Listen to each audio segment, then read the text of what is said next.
ओम भूर्भुवः स्वः तत्सवितुर्वरेण्यं भर्गो देवस्य धीमहि धियो यो नः प्रचोदयात्. सुख आणिक दुःख यांना सांधते आहे. जीवनाशी ती कधीची भांडते आहे.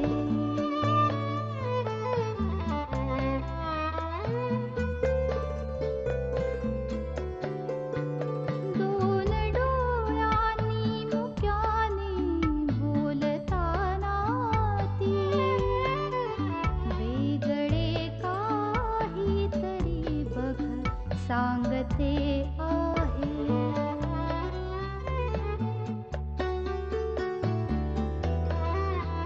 जीवनाचे एक गाणे गात जाताना वेगळीशी चाल त्याची बांधते आहे. जीवनासाठी जणू ही अकस्मिता सुखाणिक दुःख वेडी अवंतिका.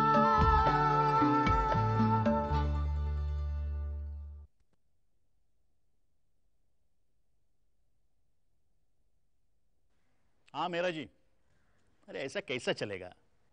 आपका काम कंप्लीट होके अभी 2 महीने हो गए. आपने इमीडिएट पेमेंट का वादा किया था. नहीं नहीं नहीं, अरे मुझे ऑफिस चलाना है. I can't wait any longer. नहीं नहीं, हाँ yeah I wait for your call. काय झालं पप्पा? अरे काय नाही रे, मार्केटमध्ये पैसे नाही आहेत, कोण पैसे देत नाहीये. आता त्या मेहराचा फोन होता. तुला माहिती आहे काय सांगतो ते? आपण जे त्याचं काम केलं ना, त्याच्या फीच्या ऐवजी 2 फ्लॅट घ्या म्हणे. अजून फाउंडेशन व्हायचंय, मग बिल्डिंग कंप्लीट होणार आणि मग फ्लॅट ताब्यात मिळणार. How will survive?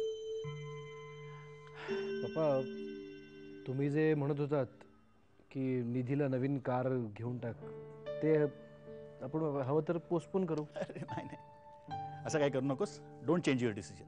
ह्याचा आणि त्याचा काही संबंध नाही. You go head with that. Hello, हा राजा बोल. अरे काही नाही, अनिशशी बोलत होतो आता. हा काय मार्केट डाऊन आहे, पैसे येत नाहीये. आणखीन काय, कशी आहे आई? अरे आम्ही येणार होतो 2 जण. हो हो हो हो, मी येऊन घेऊन जातो. ओके, बरं आहे ना बाकी सगळं? ओके. काय हो? राजाचा फोन होता, आईला घेऊन जा म्हणून सांगायला. म्हणजे आजीची तब्येत बरी आहे, ती आता येऊ शकते इथे? आता आल्यानंतरच कळेल. Good, a relief. खरं सांगायचं ना तर पप्पा, मी गेले काही दिवस खूप इनसिक्युअर फील करत होतो. मी तुम्हाला असं टेन्स्ड कधीच बघितलं नव्हतं मार्केटच्या कंडिशनवर. अनिश, या आपल्या आयुष्यातल्या फेजेस असतात आणि त्याच्यातनं आपल्याला मार्ग काढायचा असतो. And you have to learn that. हा,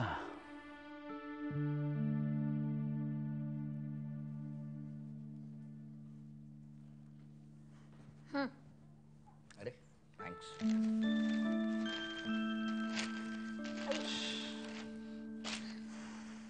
आज खूप दिवसांनी वॉक घेतला, बरं वाटलं ना? बरं काय वाटलं, माझी खूप दमछाक झाली. सवय नाही ना तुला? हो, पूर्वी आशू आणि अवी नेहमी जायचे जिम मध्ये, मीच थोडा कंटाळा करायचे. म्हणून हे असं झालंय. हे असं झालंय काय, एक मूल झालंय मला. पण तुमचं काय, तुमचं पोट कशाने एवढं सुटलंय? राहू दे ना, असं काय लगेच बोलायलाच पाहिजे काय? पण तुला मी सांगतो, जरा स्वतःकडे लक्ष दे, नाहीतर तुझी अवस्था, ती तुझी मैत्रीण आहे ना ती. कोण?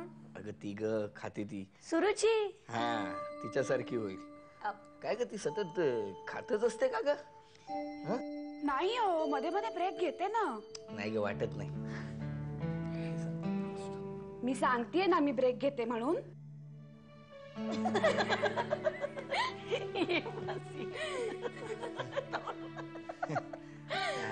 I'm सॉरी हा.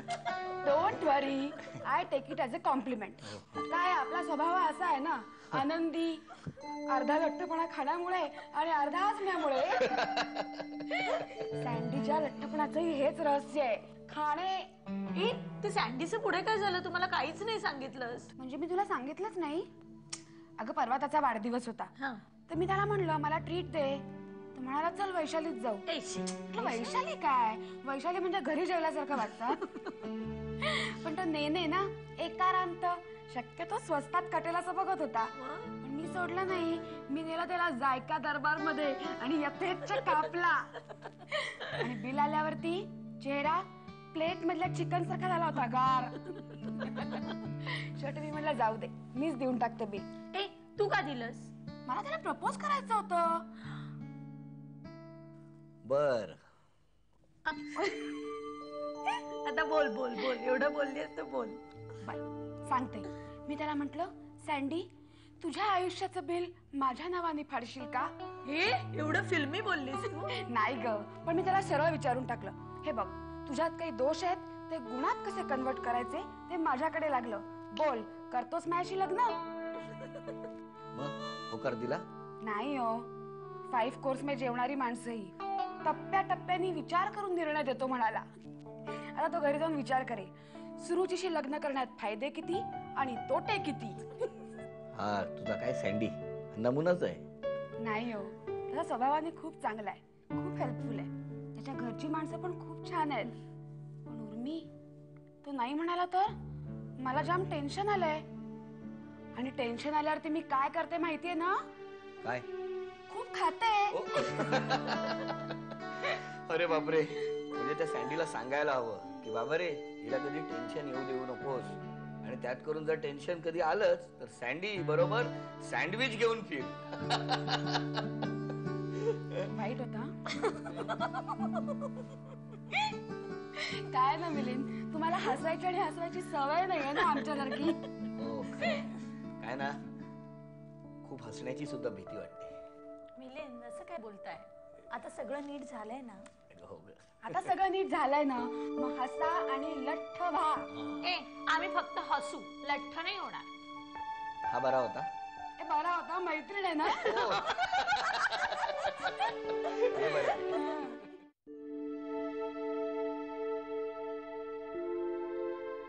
तुला सांगू, एकदम ऑकवर्ड व्हायचं तिच्यासमोर हे पोटबीट घेऊन जाताना.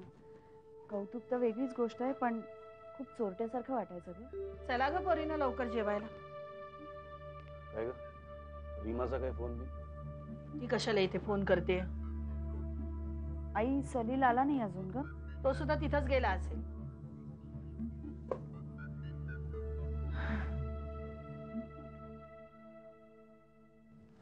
काय रे, रीमाने आली बरोबर?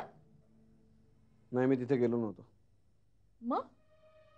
मग काय, मी साईटवर येतोय आता. सलील, जा तिला जाऊन घेऊन ये. नको. हॅलो. हा, मी मनोरमा साठे बोलतेय. सलील आहे का तिथे? होय, सलील, रीमाच्या आईचा फोन.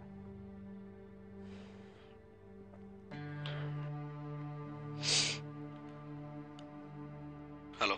हा सलील, अरे नक्की तुमच्या घरामध्ये चाललंय काय? तुमच्या घरातली सगळी लोक रीमाला वाटेल तशी बोलते. ती सकाळपासून डस जसा रडतीये इथे येऊन. नाही, आय मीन. आणि तूही तिच्याशी भांडलास? हे मला अजिबात आवडलेलं नाहीये. ऍक्च्युली आणि रीमाचं काय चुकलं ते मला कळू दे ना एकदा. सलील, तू आला नाहीस आणि फोनही केला नाहीस.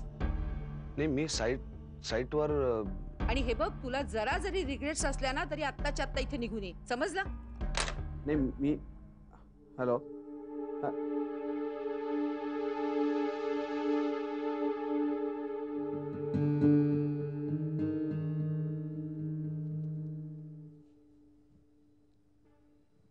काय झालं रे?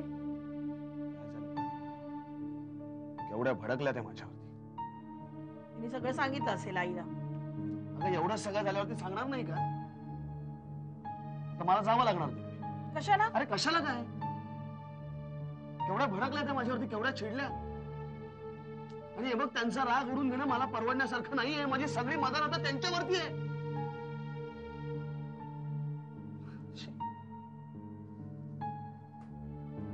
म्हणून म्हणून सांगत होते तुला, नोकरी सोडू नको, सोडू नको. ऐकलं नाहीस त्यावेळी तू माझं. आता जा त्यांच्या पाठीमागे त्यांची हाजी हाजी करत. हे मला काय करायचं मला माहितीये, तू उगाच मला सांगत असू नको काहीतरी. Salil please, I please. ठीक आहे ग, काही नाही बोलत याला. जा, जाऊन त्यांचे पाय धर, काही बोलणार नाही तुला.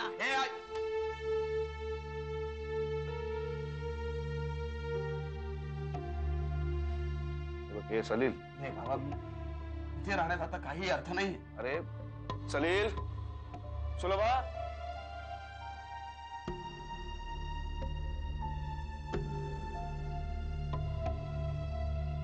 पाहिलं पाहिलं हे घरात काय चाललंय ना कळतच नाही.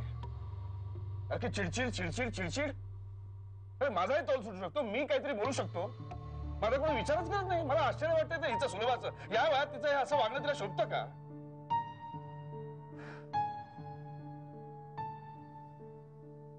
बाबा, उलट उलट या वयातच असं होऊ शकतं. म्हणजे मी वाचलंय की या वयात बायका अशा छोट्या छोट्या गोष्टींवरून खूप चिडतात, संताप संताप करून घेतात, खूप डिप्रेस होतात छोट्या छोट्या गोष्टींनी. त्यांना असं वाटत असतं की त्यांच्या मताला काही किंमतच नाहीये, असं ना त्या स्वतः समज करून घेतात आणि त्यातूनच त्यांचं डिप्रेशन, त्यांची चिडचिड वाढते. त्या खूप पॉझिटिव्ह होतात.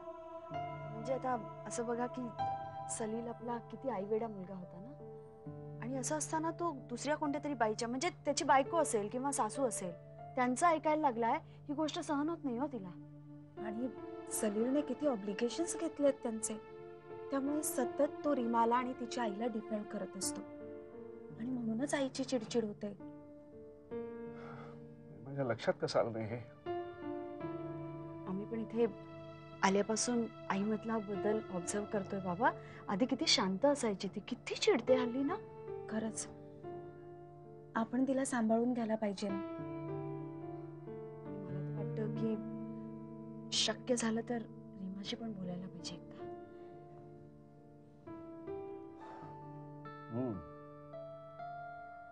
वयाच्या विशिष्ट वळणावर माणसाचा स्वभाव बदलत जातो. माझाही बदलला असेल कदाचित. नाही, पण हे असं व्हायला नको. वयाच्या या उरलेल्या पायऱ्या आता मला नीट जपून उतरायला हव्यात. फक्त आईला सोबत घेऊ.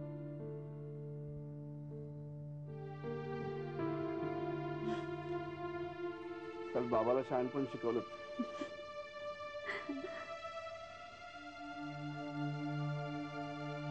गेले कुठे सगळे? लागतोय ना फोन.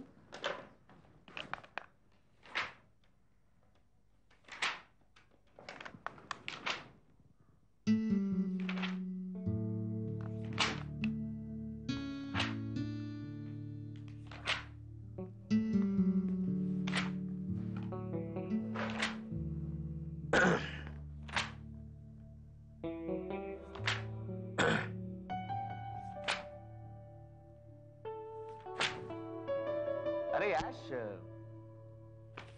तुझे बताया नहीं यार. ऐश, ए दिवेजांच्या प्रोजेक्टचं काय झालं, बोलले नाहीस तू काही? कुणाला इंटरेस्ट आहे का इथे? हे बघ, कोणाला इंटरेस्ट असो अथवा नसो, मला खूप इंटरेस्ट आहे. तुम्हाला सांग, सांग ना काय आलं? काय फायदा आहे? घरात कुणालाच इंटरेस्ट नाही. अभि, मी फक्त तुझी बायको म्हणून या घरात नाही आले रे. मला सुद्धा वाटतं की माझा आनंद घरातल्या सगळ्या मेंबर्स बरोबर शेअर करावा. मम्मानी फॉर्मॅलिटी म्हणून सुद्धा विचारलं नाही रे की दिवेशांकडे काय झालं, त्यांनी कशासाठी बोलवलं होतं तुला. नथिंग. आणि माझ्या जागी जर का अवी असते ना तर तोंड भरून कौतुक केलं असतं तिचं. I don't like this. I feel very humiliated.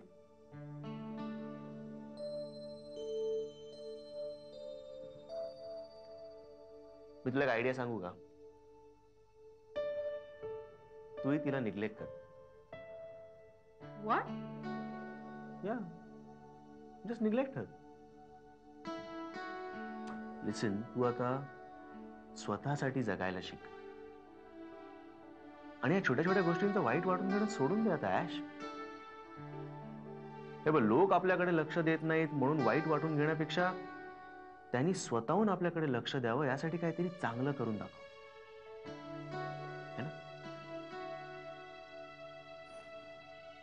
तुला कधीपासून हे सगळं कळायला लागलं रे?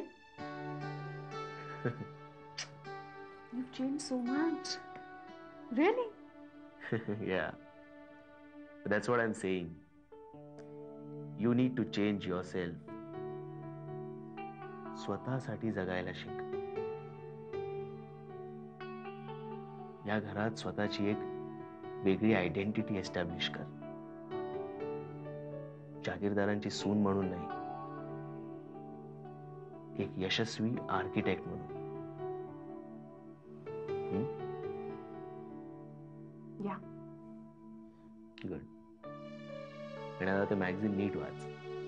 हं? पानं काही फाटली असेल तर जोडून घे.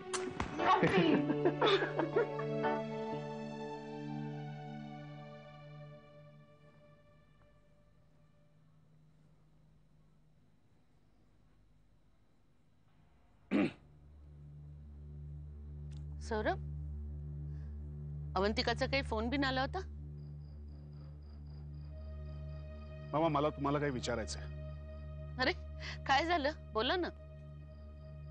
माझ्या लग्नाच्या आधी तुम्ही मैथिलीचं जबरदस्तीने अबॉर्शन करवलं होतं. कोणी सांगितलं तुम्हाला? मैथिली ना? हो, तिनेच.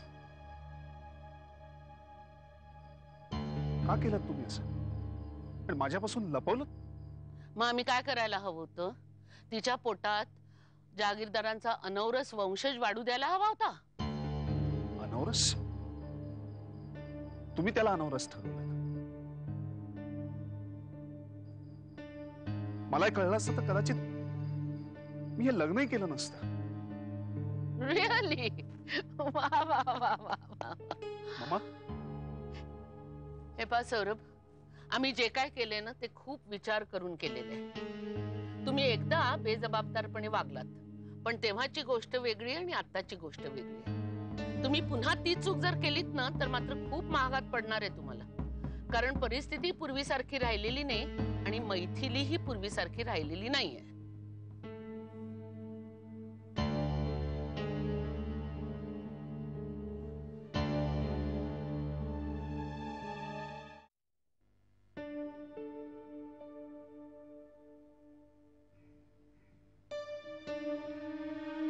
काय ग, तू मगाशी बोलता बोलता गप्प का झालीस एकदम? मगाशी काहीतरी सांगत होतीस आणि एकदम गप्प झालीस.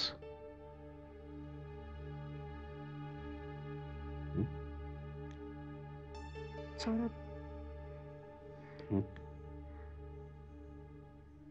I am pregnant again. I am pregnant.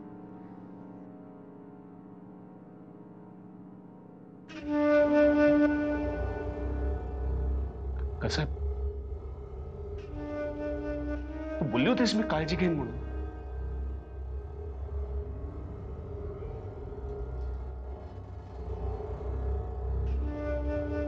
I don't know. मला माहिती नाही कसं काय.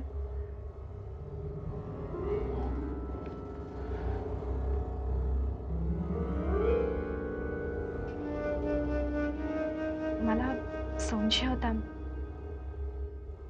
मी गायनॅक कडे गेले तर टेस्ट पॉझिटिव्ह आले. असं कस?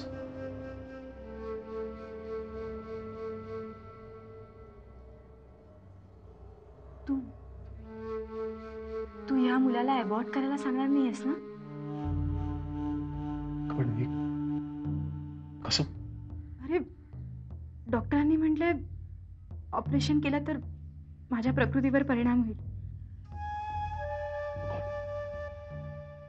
मग काय काय ठरवलंस काय?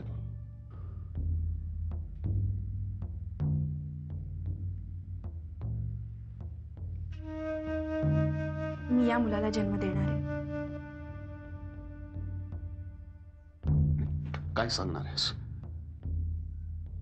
कोणाचं मूल आहे काय सांगणार आहेस? मैथिली,